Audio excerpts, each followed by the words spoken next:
the tribes of the Northwest were fine woodworkers. Sometimes they carved the front door to look like an animal's mouth. They also carved and painted giant totem poles with birds, animals, and people on them. The totem poles told family stories and legends. The Northwest people often had feasts. Sometimes they lasted several days.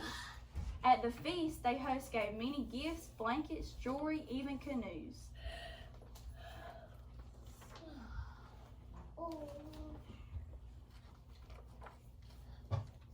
The hot, dry desert of the Southwest was where many tribes lived. But some tribes who lived nearby were not so peaceful. They raided villages and stole food and blankets. That's one reason why they built their homes in high, hard-to-reach places, to stay safe from enemies. And if an enemy did reach them, he would have a hard time getting inside.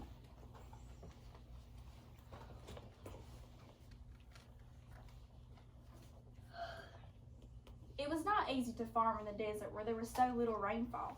Without rain, crops would not grow and people would starve. So each year they prayed for rain.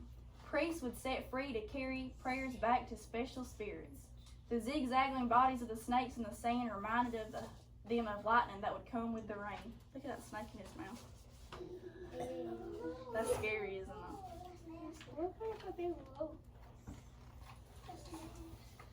Long ago, millions of buffalo roamed the grassy plains of the Midwest. Tribes hunted buffalo, and since buffalo herds kept moving, the tribes stayed on the move too. The teepee made a good home. It was easy to put up and take down.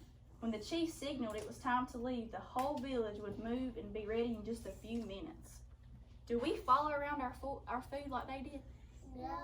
We don't have to follow around buffalo for food, do we? No. We don't have to pack up our house and move around for food, do we? No. That would be crazy. Buffalo hunting was very dangerous. Hunters needed fast, brave horses. Indians honored their horses the same way they honored their best hunters, with eagle feathers. By the time a boy was a teenager, he could gallop at full speed, lean over, and swing another person onto his horse. This was important. It was easy to fall off and get hurt during buffalo hunts. Oh.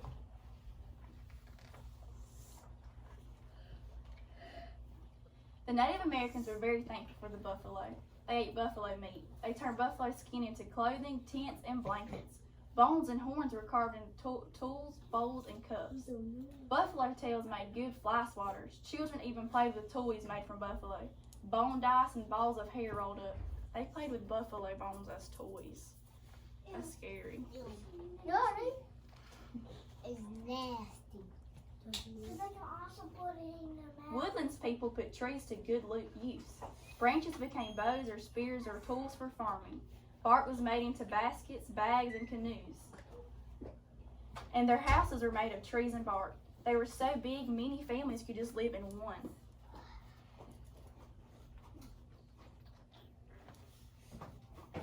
Here comes the hunting. Woodlands people were great hunters. They could look at the tracks of an animal and know which way it was going, and even how fast. Hunters could move very quietly over the leafy forest floor. Sometimes they disguised themselves with deer skin so they could sneak up on their prey. Y'all see that guy wearing a deer skin on his head? I see him. He's extra like a deer. Do any of y'all like to hunt? We don't do that though, do we? We don't put deer heads. No. That's nasty. I don't like cutting. Most woodland tribes had leaders called chiefs. When the Pilgrims came to America from England, they met the great chief of the Wampanoag people. His name was Massasoit. At first, the Pilgrims were afraid of this tall man with his painted face and his wolfskin cape and his bone necklace, but they soon learned that he was good and honest and kind. He promised to help the Pilgrims get settled in their new land and to live in peace with them, and he did for all his life. So that was very nice of him to help the Pilgrims, wasn't it?